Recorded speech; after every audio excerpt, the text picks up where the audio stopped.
Damn, I feel so violated. Cringe. You should. Oh my God, we're being spied on now. Now recording your every move. Yeah, well, you know how it is. It like sounds more dirty with that fucking voiceover text. It's just like, we are now surveilling you. Please. Yeah. Anything you say will be used against you. Yeah, but you don't have to worry about that up here in Canada. See, they don't do that kind of stuff to you guys. They just do it to us here in the States, right? So. Yeah. I suppose. Is Canuck a slur? Canuck? No, Canuck is a team. It's literally a hockey team name. It's a hockey team. Okay. So you thought I was being racist and shit. No. I knew it wasn't a slur. The Canucks are actually the hockey team that's closest to where I am. So I would be a Canucker. Yeah.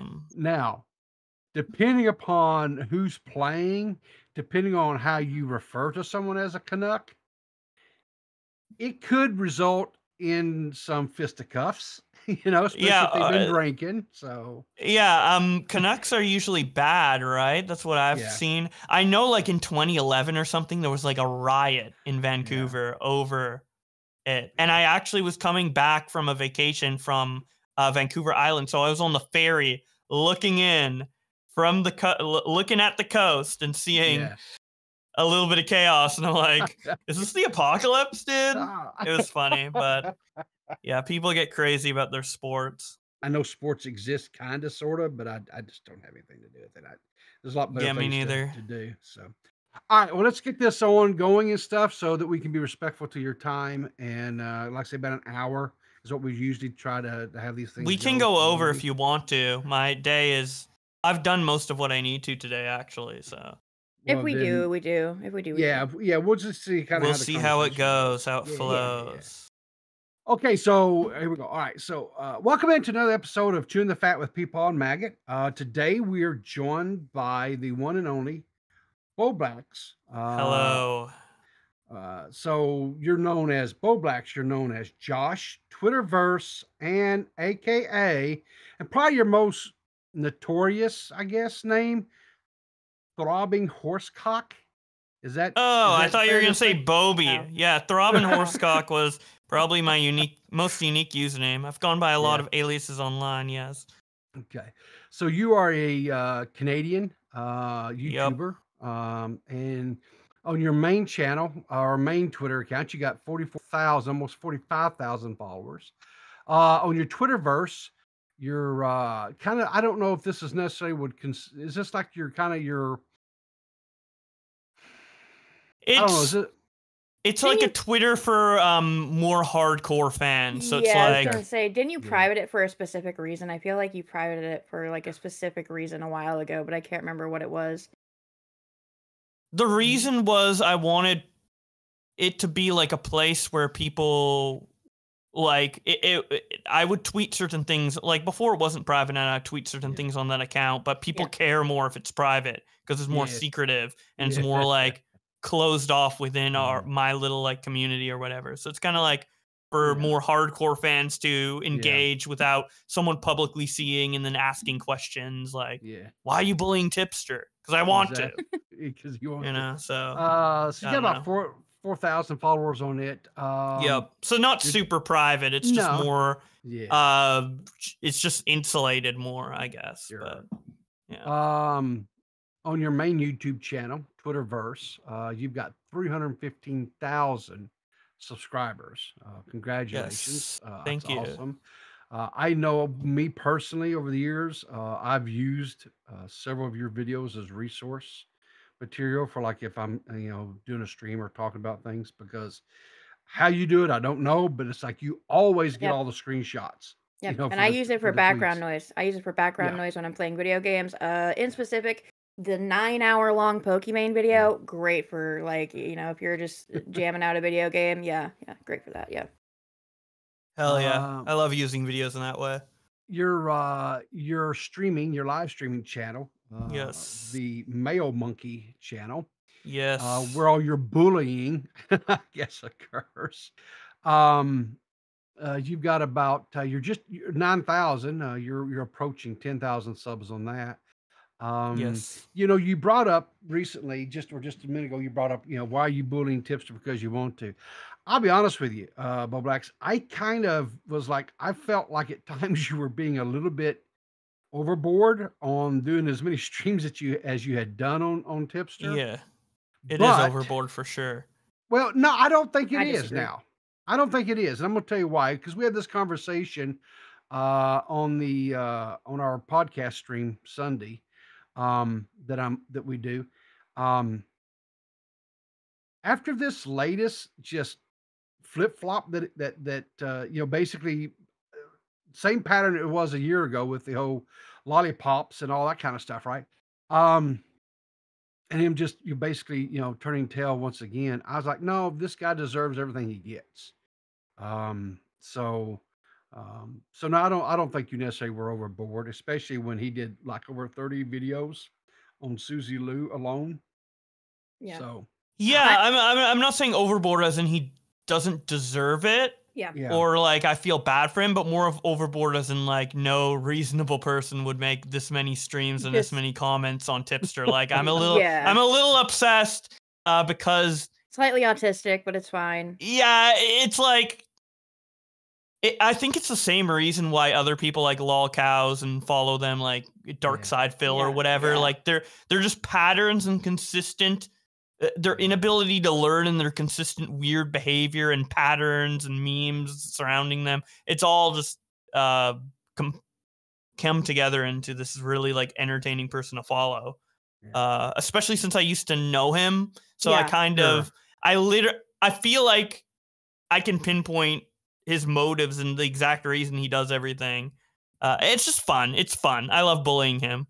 No shame in that. So yeah, no, I never thought it was overboard. I personally thought it was really justified because honestly, the whole situation with like you and Tipster and Keffals and all of that was sort of my reason for not being friends with him anymore because I thought how he treated you in that situation was really fucked up. So, yeah, I've always thought it was more than fair, for you to do that to him.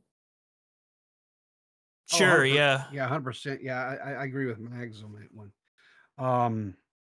But and we'll get into this. Well, I don't want to kind of go through the flow here. I don't want to kind of get too much of that. But then you have another YouTube channel that is kind of a passion project for you. Truly autistic. You've got a little over 6,000 subs on it, where you try to help people understand what is autism and and how to maybe interact with people with autism, because autism comes in so many different flavors, right? So many different shapes and sounds. I worked at a public school sector, public school for like 10, 12, 15 years, and there were students who came through there with autism, and it varied in as far as the severity, right, of how they were affected. Some were you really couldn't tell. I mean, they were very just they act and behaved and everything just like any other kid you'd come in contact with. And then we had some that would really fixate on things, right? Like if they heard heard one of the other students say a curse word, that would set them off, would trigger them, if you will. And they would really just really go ham on the person for cursing. And then they would always like really apologize afterwards because they at least this one, he would realize that, he would kind of sometimes go a little more than what he should, I guess would be the way to put it. Yeah, he goes overboard with the bullying over the slurs. It's very relatable. Exactly. And then he kind of, well, I'm sorry, I'm whatever. But then he'd come back around. But you shouldn't be saying that. You shouldn't be doing that type of thing. And then we had some that, I'll be just quite honest with you, scared the ever living shit out of me. They were, very explosive in their emotions, and you never knew what was going to set them off. I'm a big guy, right? but this one dude, he was bigger than me. Literally. Yeah, I mean, I'm talking figuratively. You know, I'm like 6'2". He was like 6'3", 6'4", and probably had 50 to 60 pounds on me. And he would just get up in the middle out of, you know, he'd be in a class, whatever. He'd just get up, start walking the hallways and just pacing and mumbling to himself, right? Yeah. And basically, you just kind of had to let him do his thing, you know, and just and hope that it, you know, he whatever was going All on that right. he finds able to process it. But either Okay. way, Excuse. I'm like off topic a little bit. Well, not really. I had to step away for a second. yeah. Why are we talking about? What are we talking about? What? I was just talking about well, his pet project he has is Truly Autistic is another YouTube channel Oh where he yeah, just yeah, kind of that's where he right. helps people deal with, you know, come to with what is autism and how to deal with it. And I was just saying I've dealt with a few people because I worked at a public school system. Of course, you know, they had students in there that were autistic and stuff too. But anyway, that's the different channels and stuff. I will link to all those channels, his Twitters and all that stuff. You know, in the description of the video when it goes up. So let's talk about Bowblax a little bit. So when did you actually start making content? 2011. Okay. Because yeah. So wait, ask your follow-up question, and then I'll keep going. Okay. No. So 2011 is fine. I was Yeah. just going. My follow-up question was okay. So what kind of content did you make? Because I know it wasn't reading tweets. Oh yeah, it was Let's Plays, video game Let's Okay. Plays. I literally took a tripod, put it in front of my camera, and talked while playing Pikmin. That doesn't surprise me because that's Yeah. kind of like why you were into like what was it, that whole drama that you got into last year with like Game Yeah. Grumps or whoever it was. Yeah. Game Grumps. Yeah. Yeah. Because that was one of the channels that you really was a huge fan of, A yeah. huge right? fan of. I watched Yeah. for the first year. It was the co-hosts weren't Danny and Aaron, which it has been for like the last decade, but it was JonTron and Aaron Ego Raptor. And I watched like almost every video when they were doing it for like a year, the first year of it, and I really developed a lot of, I guess, like my humor and comedy online subconsciously, probably through them, mostly JonTron. But yeah, I mean, I love that channel growing up, and I still like them. So Yeah. Okay. So I'm sure you've probably been asked this before, but just, you know, for kind of get a timeline, what was your thought process in to start making videos where you just was documenting like Twitter beefs and Twitter drama? What was the trigger? What triggered you to say, I think this would be a really good idea? So I was following the drama community since 2015, Okay. and there would be a lot of dramas that would go on Twitter, like undocumented, like it just happens, and then poof, it's like, if I want to get back, I would be having arguments with people about like drama, particularly defending Keemstar, because Keemstar was getting shit on a lot at that time for content cop. Yeah. I felt like I was pretty much the only one defending him, but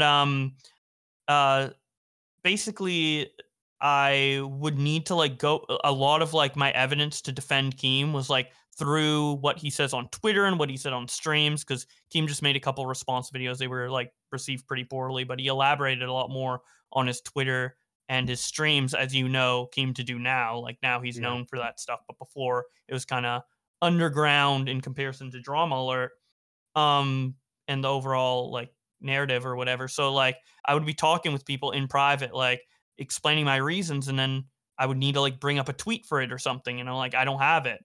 So basically, like for my own sake, especially since I have a really bad memory, I just started, you know, putting all of the tweets in order, putting it in a video, putting music behind it because why not, and then like exporting it and uploading it to my second channel, public, but it was mainly for my own personal use. But it's like it's public for anyone who wants it, you know, kind of Great thing. idea. It wasn't like it wasn't me making a video for people to be entertained. It was just like a resource that I had that I was sharing.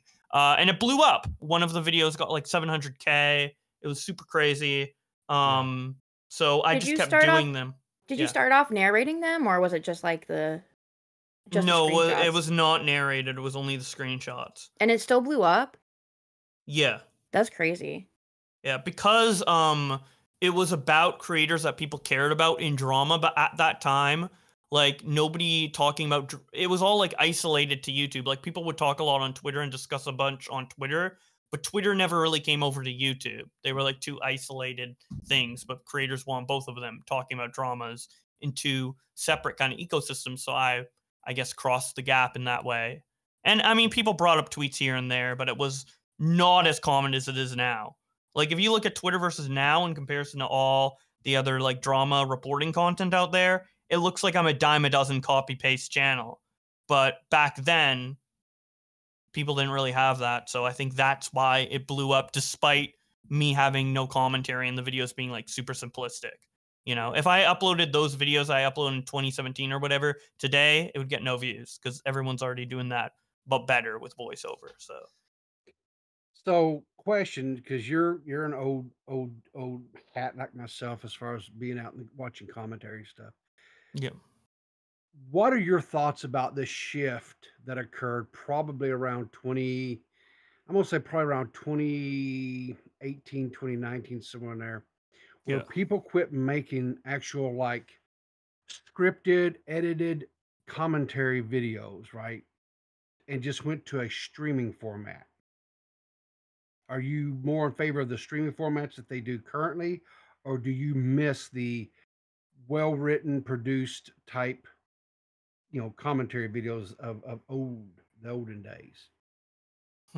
Well, it's not that anyone ever shifted over from making written videos to streams necessarily, especially around that time. If we're thinking like specifically 2018, 2019, it was more so the people who were making the essay videos got bored of it and want to explore other genres, whereas the streaming people just got more relevant, but they were already streaming before. So I think it's just a shift in what the audience wanted.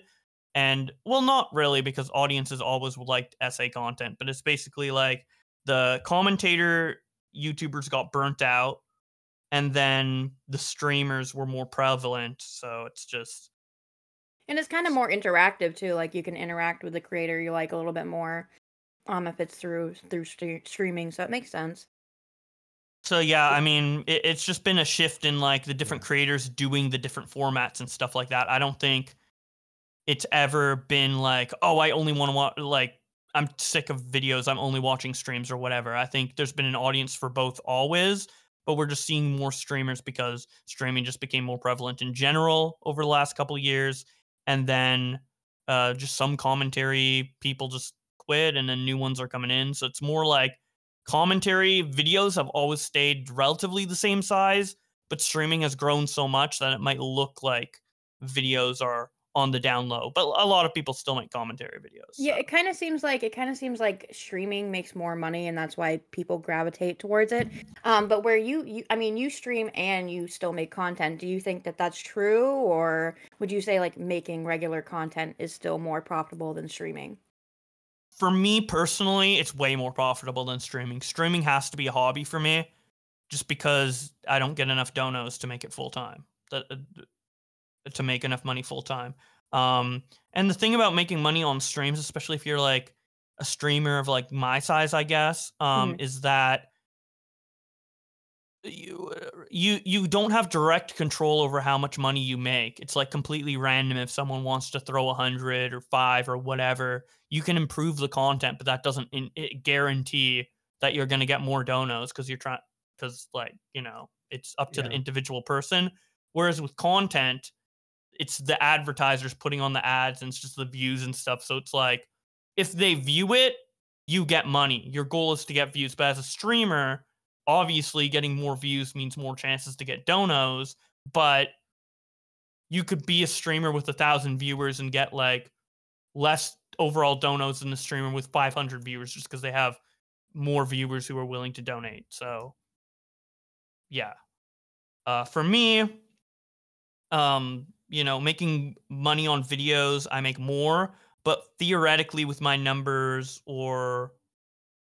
theoretically you can make more money as a streamer with less numbers if that fan base is like really dono heavy. Yeah. So yeah, like it's just, the difference basically is that like doing videos, it's like guaranteed, but it's like but the maximum is less than what you can get out of doing streams, but it's more volatile because of the dono based nature of it. Right. You know, Right. the content I make is streamer based, right? I do a stream of a morning or whatever. But, Yeah. And I find that more, I mean, I will have a few people, because I do stream so early in the morning, that'll come in throughout the day and they'll watch it. But for the most part, it's like by noon, it's done, right? As far as views. So like the first 4 to 5 hours, maybe 6 hours, that's it, right? Yeah. And yeah, there's ads and whatever and what have you, but more times than not, YouTube comes in and just nukes it, right? Then I have to put it in for manual review. It always goes green, but they nuke it like when it's potentially getting its most views. And I think they're like, I think they do it intentionally, right? Just so they don't have to pay. They don't pay me, man. But so anyway, so here's my next question. You've had a very long, you 13 years, right, that you've been making content. So in that 13 years of making content, you've had a few rough patches.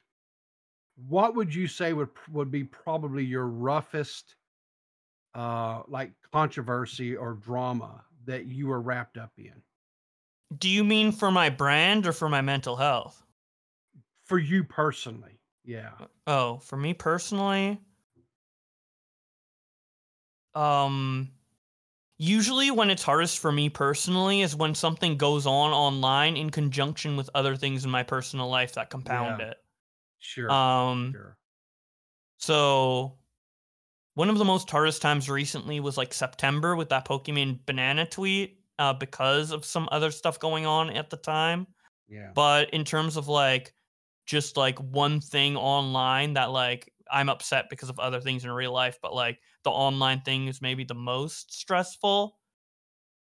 I have a really bad memory. And I obviously don't linger on Sure. stuff that makes me feel That's bad. a good thing. That's a good And thing. that's actually probably the best thing to do is just not dwell on it. Yeah, especially if you're, a Yeah. content creator. Yeah, it's a good mindset to have. Yeah. But I just know that, like I say, you've had a few controversies and stuff, and and then I think you had some people, honestly, that, and right, maybe I don't know. I'm sure I've done it as well to people or what have you, but they'll take something that was not really that big of a deal and they blow it really out of proportion, right? And really, really make it into a huge, huge deal. Yeah. So, I would say what he experienced last year with that drama with I can never remember that guy's name. It's some weird name. What's Ding his Dong? name? Yes, that guy. I would say that's one of those situations where it was kind of taken and blown massively out of proportion. Yeah, no, that was all part of the Gamer Grump thing, correct? Yep.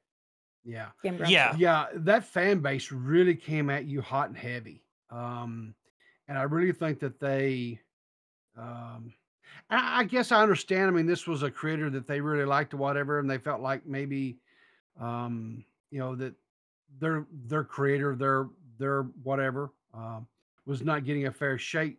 But I always felt like if the guy didn't want people talking about that stuff, I don't know, maybe he shouldn't have done a live stream and talked about it. Yeah, I agree. And then also like I don't blame his fans. It's more so like he directly weaponized his fan base by not mentioning me directly by name, but pretty much enough clues to point directly at me because there wasn't many other candidates for what he was describing, and he did mean me. I know that for a fact. So it's like he went on like his Twitter and he not only did he say like fuck this guy, but he also said this guy is the reason I'm quitting content, even though he came back 6 months later. But they didn't know that. And he's like, it's for mental health. And it's like, so number one, like I'm being blamed directly by their favorite creator for that creator not making content anymore. So they're mad that their content is being like shut off because of me, supposedly. Yeah. And then also they're mad that like this upset the creator so much that, you know, he put it in the minds of his fans that he might commit suicide, which didn't happen, but there was that. And like, so I don't blame the fans for being mad at me. I don't blame the fans. I blame Ding Dong for being irresponsible in handling this in a you know, way that benefits everybody.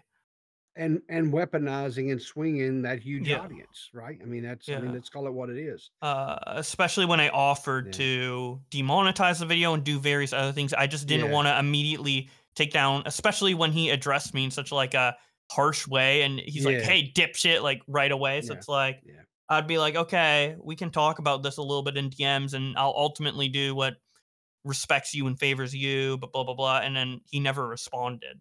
It's like, he yells at me, expects me to like take it down or else he gets mad. But like, there can be a little bit more of a conversation to go on here. I don't have to get into, I know it's like, you know, his personal story and everything. So I'm not going to get like deep into the weeds, but just a simple, like couple of sentences back and forth. Like, hey, what do you want taken down? Blah, blah, blah. Like, cause he said it was full of misinformation, but and to take it down, which I don't necessarily don't believe him because he is the source of the information, but I want to know what that misinformation is before I take it down, because if I take it down, I have to address to my fan base why it got taken down and what that misinformation is, which he never told me. So it's like, I just don't know what I can do, you know?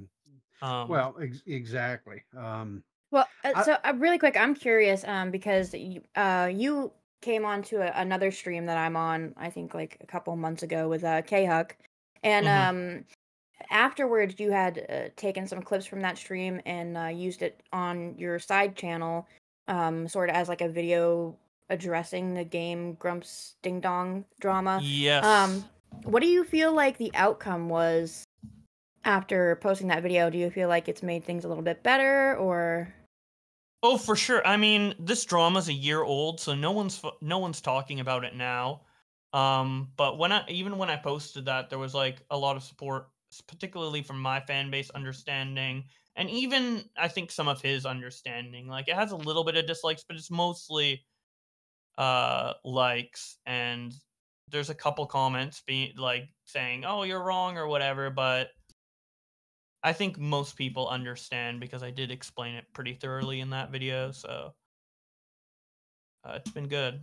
Good. I was glad to see you were able to use it that way.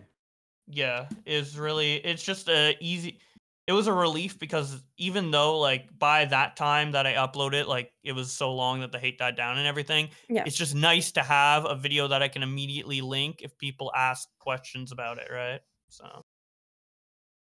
All right, so I've got a burning question I think that everybody wants to know the answer to, and I know you kind of have an inside track on this. Who has kidnapped Augie, and what basement are they holding him in? He plans on coming back sometime this year. Yeah. But Augie is the type of personality that does what he wants when he wants. Sure. So I can't predict exactly what's going to happen, but I know that he has plans for his channel and to come back at some point. Currently, now that might change, but I don't think so. Yeah. If it does change, I guess I'll let you guys know. But currently, he does have a plan to come back, and it is within this year. But that's all I'm gonna say. What was his reason for he never gave a reason for why he obviously he didn't give a reason for why he disappeared. Do you know like why he kind of just stopped uploading and streaming? Yes, but he doesn't want the reason public. But it isn't anything that like it is bad. It's just that he wants to keep information private for privacy's sake. So, but it's nothing like bad. It's not like the community's horrible, so I had to leave or anything like that. It's more of he wanted to focus on other things. So he temporarily put that on hold, and that I guess includes all interaction in the community, because I imagine if he interacts with the community while he's like trying to focus on the other thing, it'll just be a distraction. So yeah, they're just gonna harp on him to go back to streaming, and yeah. So where was it left off between you two? Was you still allowed on the show? Were you still fired? I mean, it was more so it turned into a solo stream where I'm not there all the time, but like sure. when there's call-ins or Augie wants a co-host or whatever, of course I'm top priority alongside Yeah. Nick and Mudahar and other people. So Yeah. it was more of me just going into less of an official, like I'm on every episode role, and more of in the same vein as like Nick, where I'm on most of them, but not all of them. And sometimes Augie wants to do stuff alone and stuff like that. So it was just to make the show more his rather than like Bowblax and Augie's show. Even though I do think, no, but without like obviously trivializing or ignoring all of the contribution I did to the show by being there all the time. But yeah.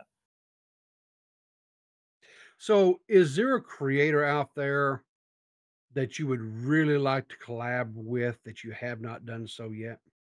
JonTron. JonTron? Yes. Cool. I don't know what I would collab with him on, but yeah, I would love to collaborate with him. I think you guys should get together and play Pikmin 4. Yes, I would love that. Yeah, I watched a little bit of your stream and stuff when that game dropped and stuff because I I know you were really just excited about that game, and I sat there and watched it for a little bit, and I was just like, I just didn't understand it. I was just like, but that's okay. I mean, it's easy to understand if you play the game, but it's like Yeah. if you don't have that context and you just randomly look at gameplay of it, you're like, what is this? Yeah. It's like little guys fighting each other and commanding. It's fun. It's really fun. Seth absolutely loves that game, by the way, people. Yeah. You know that, right? She's like obsessed Well, with it. yeah, Seth likes it, and so does D-Max and stuff. That's some other people that we do the podcast stuff with. But, well, you'd argued with Seth before when you came on a K-Hug stream towards the end. I can't remember what game you guys were arguing about. World of Warcraft, maybe, or something like that. What about it? I don't know. I don't remember. I just know they were arguing about it. So, yeah, I think that's the real cool thing about video games, right? Whatever, like, it doesn't matter, right? Like, I like certain type of games, whatever, and I'll get people to come and watch those type of games. And then some of those same people might come over and watch you play your Pikmin game or whatever, vice versa. I just think it's cool that there's a lot of just diversity, and that people, and there's lots of because the thing I'm all about is people making content and entertaining people. And as long as it's good, entertaining content, not just and I'm the world's worst, like when I'm gaming. If I'm gaming and doing a stream, trying to interact with chat, I get so focused on the game that I ignore chat, and I think that makes for a horrible type situation. Yeah, everyone starts out that way. It's a skill you have to develop over time to be able to commentate and play the game at the same time. And even then, for people doing it for years like me, you'd have to like compromise one to do the other. Like, for example, play a video game badly in order to commentate better, or commentate less in order to play a video game better. So over this last year, you had I guess it would actually 22, into 22, 2023. You had two really big situations that you had online friendships, or you were friendly with, or what have you. Yes. Kind of stabbed you in the back. No, not kind of. They just did. They just flat out just ran that thing right into your spine and just like twisted it, right? Of course, that being the Edwin situation. And then of course Tipster. Yes. So, and I know you've said how you don't really dwell on things, which is good, I think, for you mentally, and or anybody that can do that type of stuff. But do you find with back to back like that, did it kind of jade you to where you're maybe not as trustworthy towards people? No, I don't like to let that stuff jade me. I just take it as like, now I know like the red flags in certain type of people. So if I come across like an Edwin type or a Tipster type, I'll be able to like detect that and like not become friends with those people. But that doesn't turn me off of becoming friends with internet people Totally. Like most of them are very different in a lot of ways, and most of them are normal and nice, like you guys, for example. So it's like, I mean, most of the time. yeah. I'm So nice it's most of the time. like, but like you guys don't give me any like Edwin or Tipster-esque red flags. Oh. And you know what? If there is another person who I get tricked by and they backstab me or we have a falling out or whatever, then I'll know the red flags of that person. And just over time, the people I hang around are gonna get higher and higher quality. So, well, I am curious because I know when Nick did his like interview with Edwin, they talked a lot about how a lot of some of that drama was like kayfabe or whatever. Obviously, your drama with Edwin was not kayfabe, correct? I don't know what kayfabe is. It's like a wrestling term for like made up drama, essentially. Oh. Or over exaggerated? Yes. No. Yeah. No, neither of no. Yeah. It wasn't. But okay, I was just curious. I just wanted to know. Yeah.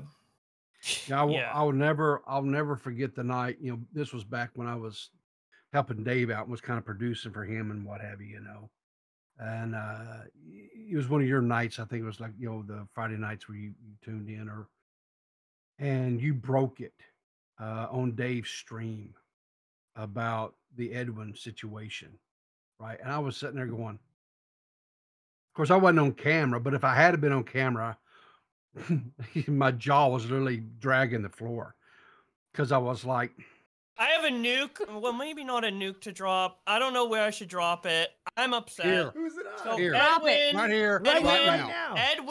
Edwin lied today on stream, saying that there was nothing sexual between him and Olivia going on. Come to find out, while he was sexting Olivia in October, while she was messaging me, he jacked off to her on FaceTime. So I don't know, like pulling your dick out and fucking whacking it to someone on the video. Wait. Not sexual, by the way. I don't know. I live by maybe a different code or whatever, but that was just so shady. And I just felt like that, I hated that you went through that. I really did. So it definitely was shady and weird. Yeah. It's like, I don't know what so I guess like the two intended outcomes would be like Edwin and Salvo trying to like make me into like a meme live or something like that, and then like by like making up a narrative based on like circumstances they set up, or it's just Edwin like not giving a fuck and being like super horny, which I think might be both, but I don't know. I really don't know how they thought like the first scenario I described, like I don't even know how they thought that would work out. I feel like Edwin knows me enough that wouldn't have worked out. Maybe he's just genuinely stupid. I don't fucking know. I don't know. The code that I always lived at, or whatever, when I was a young man such as yourself, whatever, and I had a friend, someone that I considered a buddy, and they were talking to somebody, you just didn't do that. You didn't go in there and try to bird dog her, right? You just didn't do that because that, they're talking to your buddy. Why would you bird dog them? You know what I'm saying? Yeah, it's just very weird.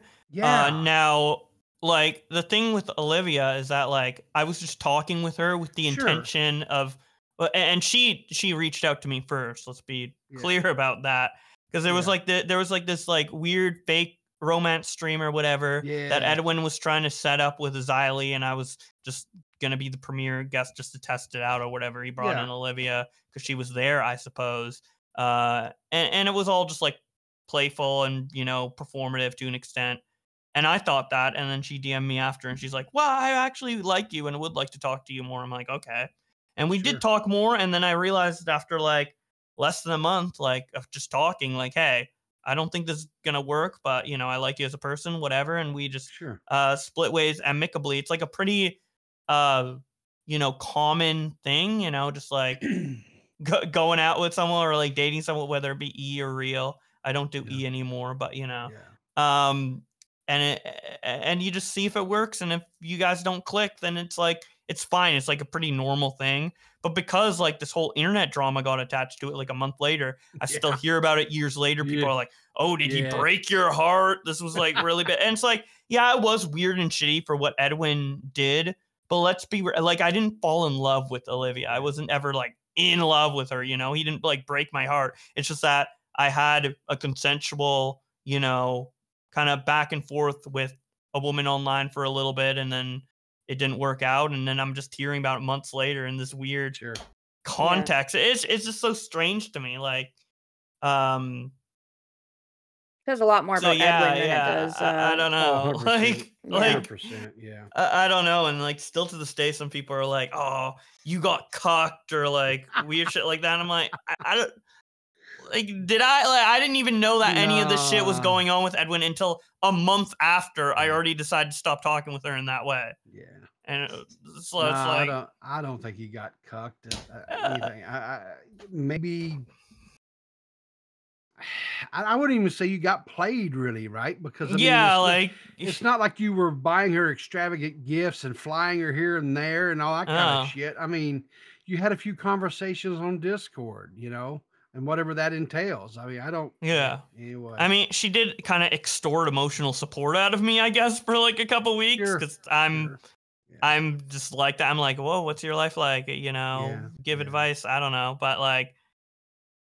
And I guess she wasted a lot of my time. I guess but I mean, talking with anyone is just like more social experience, which is always good. So I don't know. It's just, people make it out to be some big deal. But as shitty as Edwin was, it's just weird that he did that. You know, it's just weird. It's like, I don't want to be friends with someone who's going to do that. Like, he's lucky that like I didn't fall in love with Olivia, but if I did, and then there was other like the circumstances were different, it could have been super, super fucked up. So I like it's just I don't want to hang around like someone like that, especially when he's doing that in his 30s, bro. Like, get married, get married, get a kid, dude. Yeah.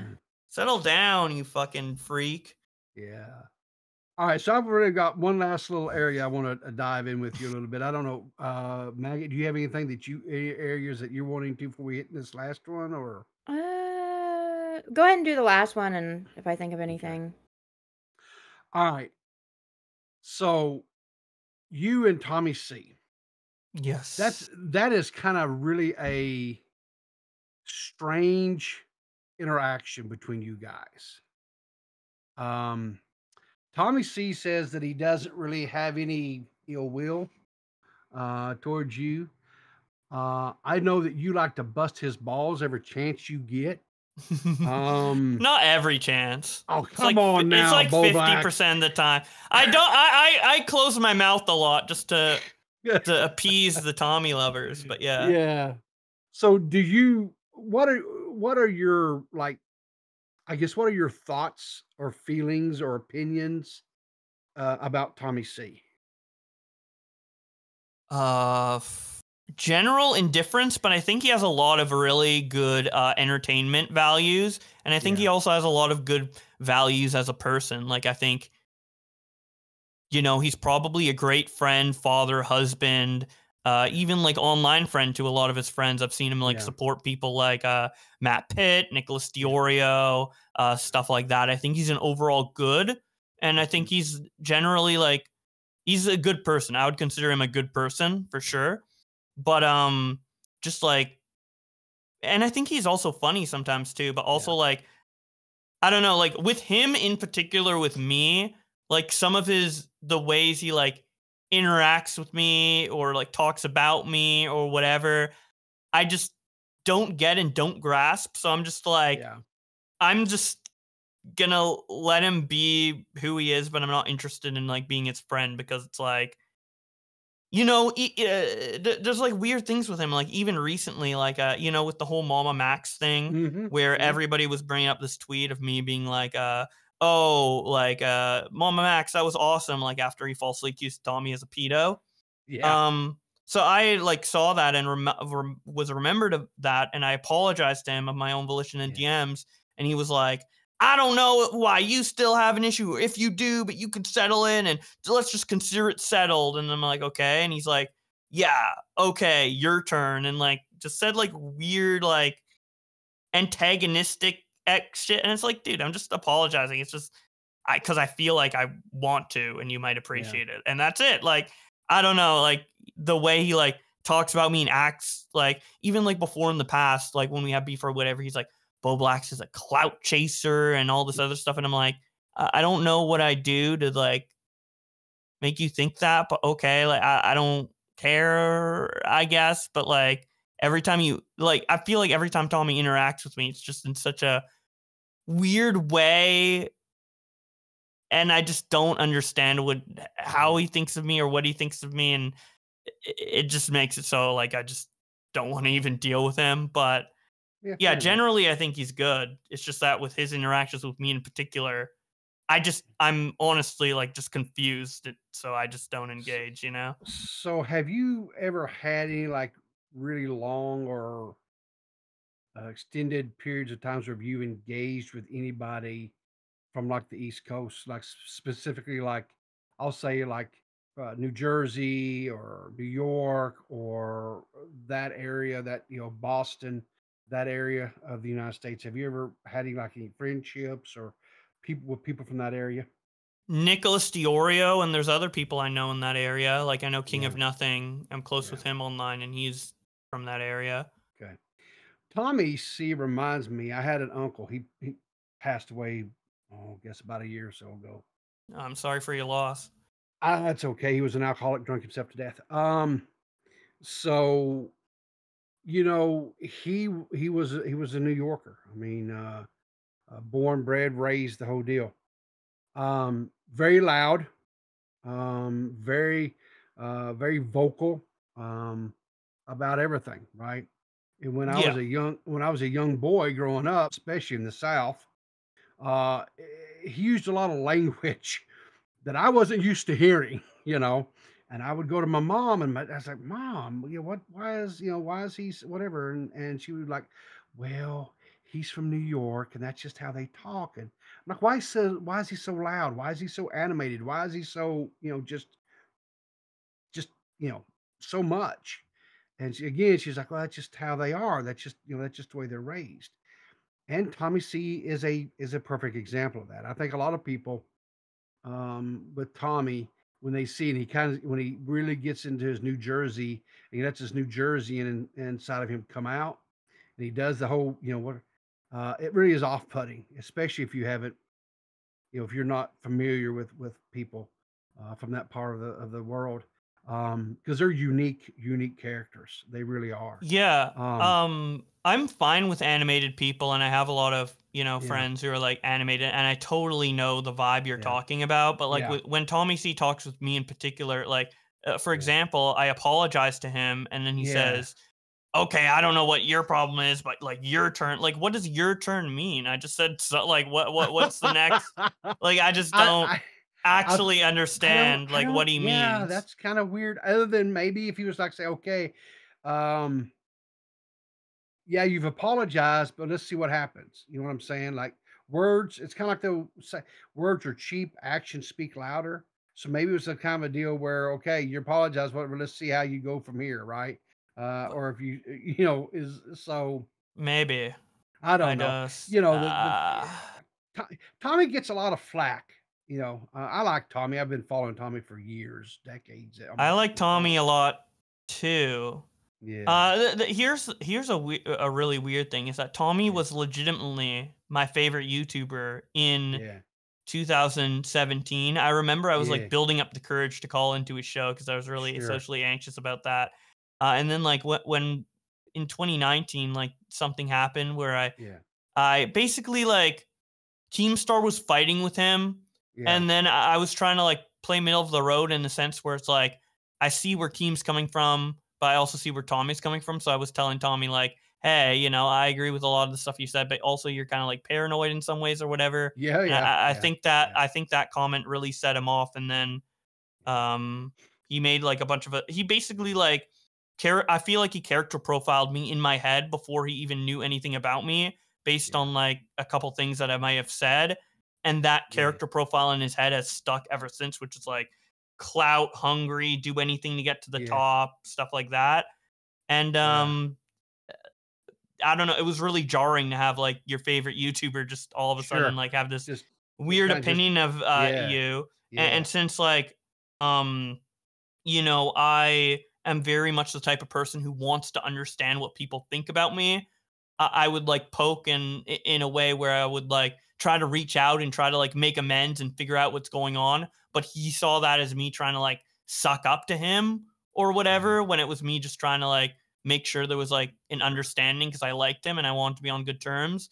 And I think just the from that and then going onward, like the fundamental ways that we think and we resolve conflict is so fundamentally different that it's left us in this like weird state of like, I don't know, but I really do think like, I mean, me and Tommy are both adults. It's like so many years ago. Like, I don't think either of us hold ill will towards each other and pretty much see that as like the past. As I said, like I don't dwell on the past a lot, but I think that series of events I just explained is why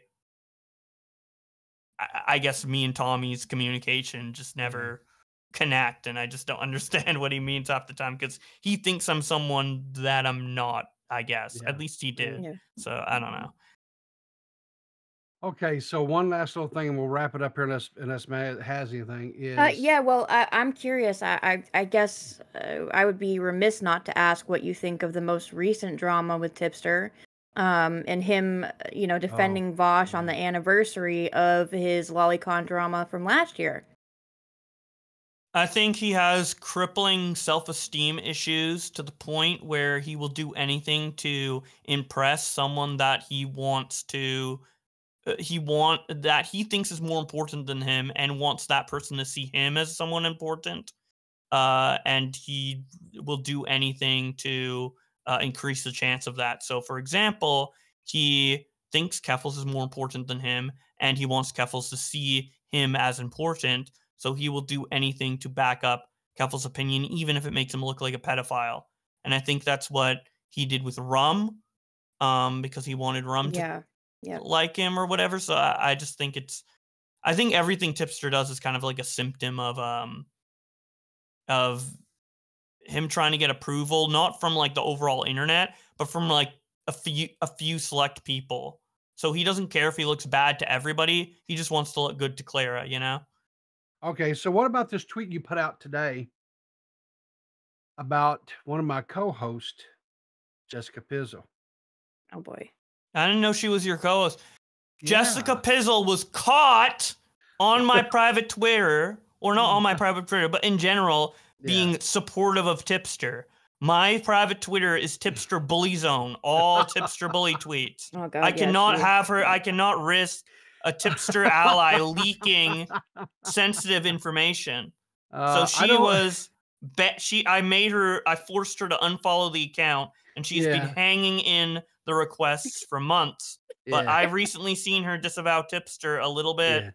So I'm like, kinda. You can come back in, but because Tipster probably has you blocked, and like you're not going to give any more intel to him, you know? So she I think she's doing it out of spite. I think she's doing it out of spite because she doesn't want Matt Pitt to take her off the goth mommy tier list. Tier list, yeah. She's fighting for that. I don't know. Pizzle, listen, I really like Pizzle. I think the world of her. But she gets these things in her head, man.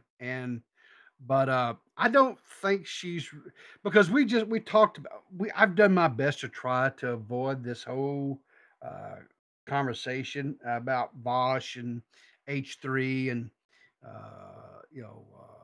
Keffals, Tipster, the whole thing. I've tried my best, but we finally broke down and talked about it Sunday on the podcast. And because this was after he came out and disavowed Vaush and whatever, and of course Keffals came out and she kind of turned her back on him as well. And I was like, okay, fine. He flip flopped again, just like he did with the deal with Rump. And so we talked about whatever. Pizzle believes that the reason why Tipster does these things is he is loyal to a fault, right? If he considers you a friend, like if he thinks you're a friend, then he will literally charge up a hill, die on that hill, dig back up and go again if he has to, for you as a friend.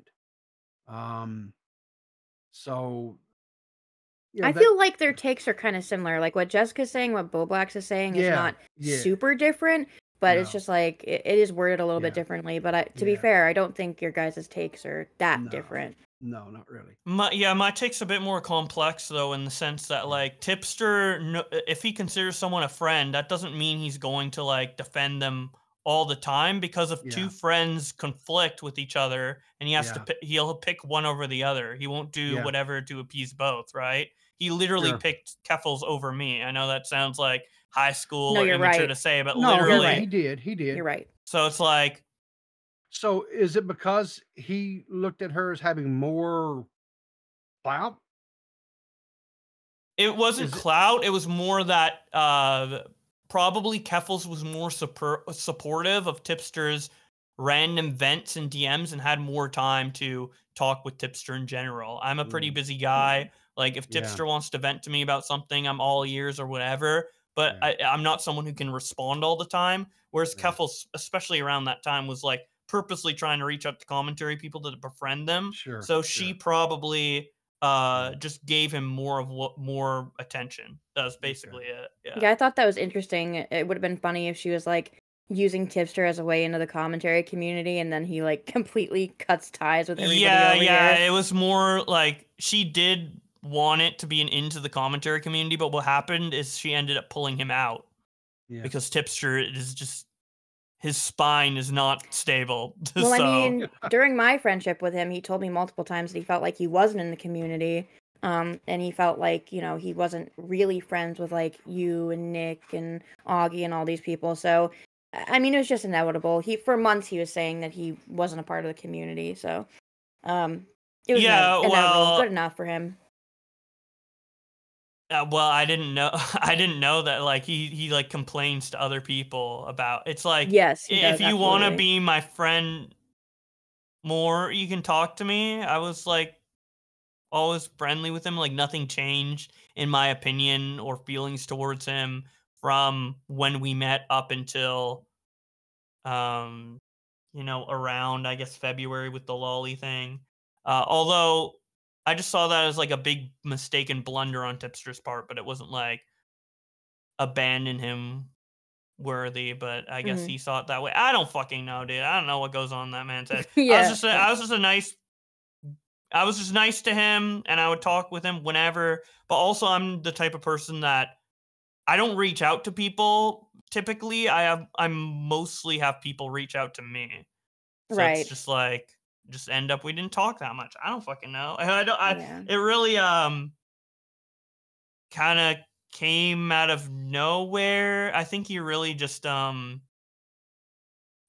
probably ruminates a lot, if you know what that means. And and he probably thought that like I had a more negative opinion of him than I actually did, or other people did, and just decided to like lash out instead of being normal. Yeah. It really seemed like a lot of his animosity came from like the wife jokes, essentially. I think he kind of felt like he didn't get enough defense on that situation or whatever, but he played into the wife jokes. So to cope, he plays into it. So if you play into it, that's a signification that you like it.